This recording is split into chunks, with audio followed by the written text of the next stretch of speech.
Selamat pagi, perkenalkan nama saya Alex Riza Sembiring dengan NIM 2021 0102 076. Di sini saya akan mempresentasikan tugas di mata kuliah manajemen perpajakan, yaitu saya ambil di sesi 14, yaitu Undang-Undang HPP.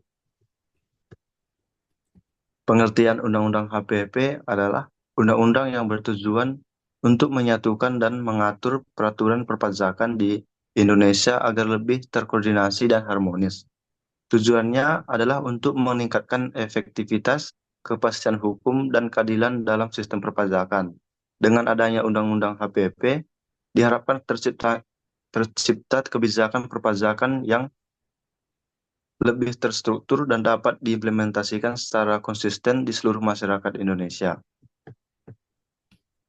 Dalam Undang-Undang Harmonisasi terdapat 6 asas-asas, yaitu satu, keadilan, dua, kesederhanaan, tiga, efisiensi, empat, kepastian hukum, lima, kemanfaatan, enam, kepentingan nasional.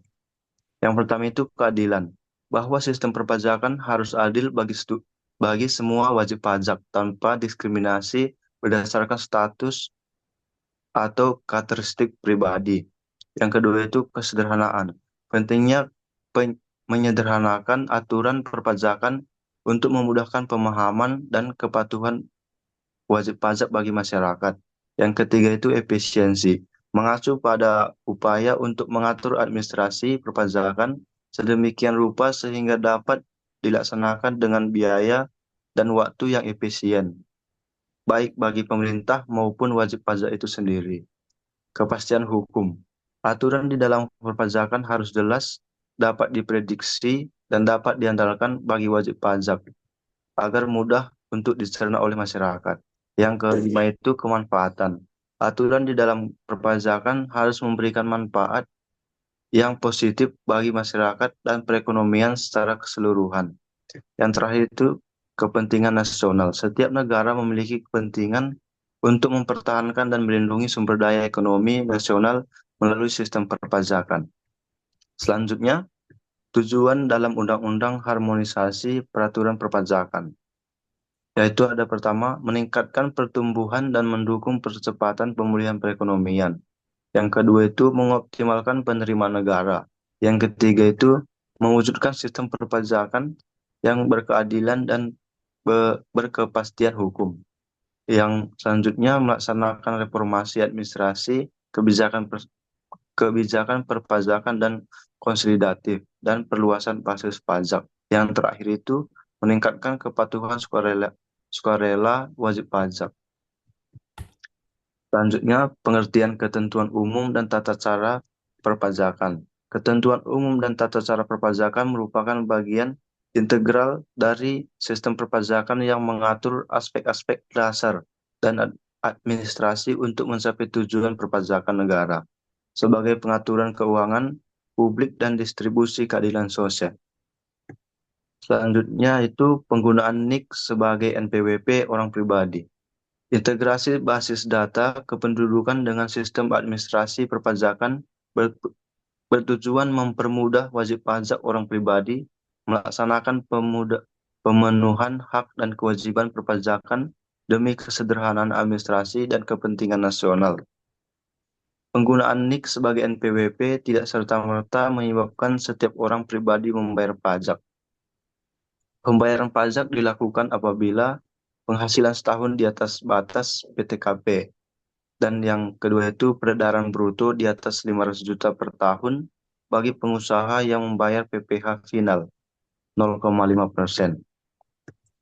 Selanjutnya, besaran sanksi pada saat pemeriksaan.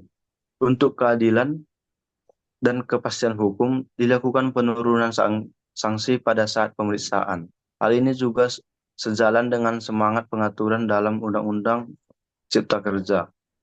Wajib pajak tidak menyampaikan SPT atau tidak membuat pembukuan. Uraiannya itu PPh kurang bayar itu 50%, PPh kurang dipotong 100%, PPh dipotong tetapi tidak sistor 100%, PPN dan PPNBM kurang dibayar 100%. Undang-Undang HPP, bunga per bulan sebesar suku bunga acuan tambah uplift faktor 20% maksimum 24 bulan. Bunga per bulan sebesar suku bunga acuan plus uplift faktor 20% maksimum 24 bulan. 75% untuk PPNBM kurang bayarnya 75%. Selanjutnya, kuasa wajib pajak. Kuasa wajib pajak dapat dilakukan oleh siapapun sepanjang memenuhi persyaratan kompetisi menguasai bidang perpajakan. Terkecuali syarat diberikan jika kuasa yang ditunjuk merupakan anggota keluarga, yaitu suami, istri, atau saudara. Penunjukan pihak lain sebagai pemotong atau pemungut pajak. Pemerintah dapat menetapkan pihak lain, misalnya penyedia sarana transaksi elektronik, sebagai pemotong pemungut pajak atas transaksi yang melibatkan pihak lain tersebut. Hal ini sebagai solusi bagi perkembangan transaksi ekonomi yang semakin dinamis, termasuk melibatkan penyedia sarana transaksi elektronik, sehingga pemungutan pajak dapat dilakukan secara efisien, sederhana, dan efektif. Sekian dari presentasi saya ucapkan terima kasih banyak.